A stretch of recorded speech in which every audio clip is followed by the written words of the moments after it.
Hi hello नमस्ते, स्वागत आहे तुमचं स्मार्ट सुगरण या यूट्यूब चॅनलमध्ये। आज आपण किचनमधील उपयुक्त किचन टिप्स पाहणार आहोत।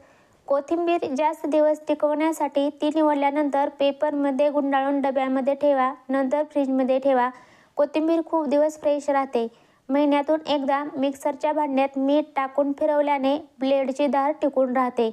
सलाड बनवण्याआधी भाज्या आणि फळं फ्रीजमध्ये ठेवा। भाज्या तुम्हाला तुमच्या मनाप्रमाणे आवडत्या आकारामध्ये कापता येतील। भाजीत तिखट अधिक पडल्यास भाजीमध्ये तूप टाकल्यास तिखटपणा काही प्रमाणात कमी होऊ शकतो। पालेभाज्या चिरण्यापूर्वी स्वच्छ धुवून घ्याव्यात। जर चिरल्यानंतर धुतल्या तर त्यातील पोषक द्रव्ये कमी होतील। थंडीच्या दिवसामध्ये इडलीचे पीठ चांगले आंबवण्यासाठी थोडंसं पाणी गरम करून इडलीच्या मिश्रणात टाका। कोणत्याही भाजीला फोडणी देताना तेल चांगले तापल्यानंतर गॅस बारीक करावा। सर्वप्रथम मोहरी तळतळल्यानंतर जिरे टाका। जिरे मोहरीसोबत टाकली तर जिरे जळून जाते। मेथीची भाजी बनवताना नेहमी मिरची परतून झाल्यानंतर भाजीतील पाणी पूर्ण निथळून नंतर परतायला टाका आणि पूर्ण नीट व्यवस्थित शिजल्यानंतरच थोडं पाणी शिंपडा। त्यामुळे भाजी कडवट होत नाही आणि छान लागते। इडलीचे बॅटर शिल्लक राहिले असेल तर आंबट होऊ नये म्हणून त्यामध्ये खायचं विड्याचं पान टाका। त्यामुळे बॅटर आंबट होत नाही। साबुदाणा खिचडी नरम होण्यासाठी साबुदाणा भिजत घालताना त्यामध्ये 2 चमचे दही किंवा दूध टाकून त्यामुळे साबुदाणा मऊसर होतो। हाताला कांद्याचा किंवा मासे बनवताना वास लागला असेल तर बाजरीचे पीठ हाताला चोळून हात धुवा। खराब वास लगेच हाताचा निघून जातो। खीर जर पातळ झाली असेल तर 1 चमचा कॉर्नफ्लॉवर अर्धी वाटी दुधात मिक्स करून घाला। खीर घट्ट होईल। कोबीची भाजी बनवताना पाणी न घालता वाफेवर शिजवावी। यामुळे भाजी न खाणारे देखील अशी चविष्ट भाजी आवडीने खातील। पांढरी शुभ्र चपाती येण्यासाठी गहू दळून आणताना त्यात थोडे तांदूळ टाका। त्यामुळे चपाती पांढरी होईल आणि मऊ लुसलुशीत होईल। चहा करताना चहा पावडर पाण्याला उकळी आल्यानंतर टाकावी। त्याने चहाचा रंग येतो आणि चहा पण घट्ट होतो। कुठलीही डाळ शिजवताना त्यात तेल, हळद, टोमॅटो बारीक चिरून टाकावा। त्यामुळे डाळीला चव छान येते आणि डाळ लवकर शिजते।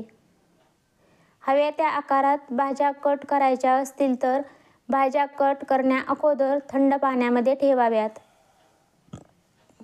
गाजर, मुळा, बीट, काकडी, टोमॅटो काही काळानंतर मऊ पडतात तर ते रात्रभर मिठाच्या पाण्यामध्ये ठेवा। सकाळी एकदम कडक, ताजे, टवटवीत होतात।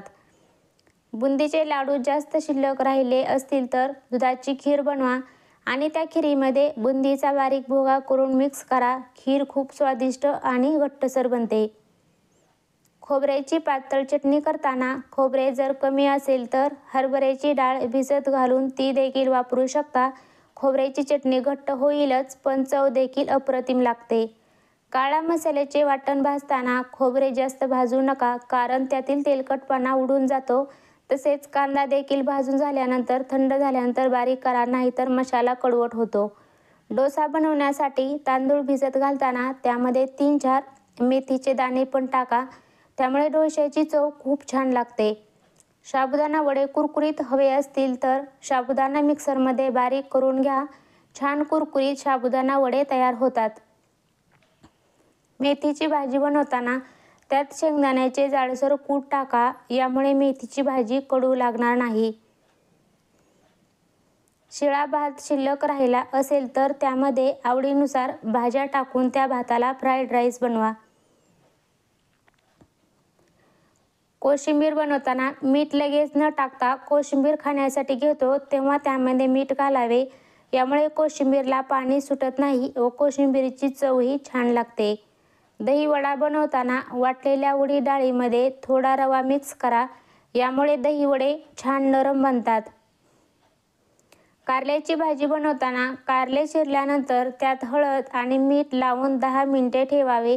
10 मिनिटांनंतर त्याला सुटलेले पाणी व्यवस्थित पिळून काढावे, नंतरच भाजी करावी।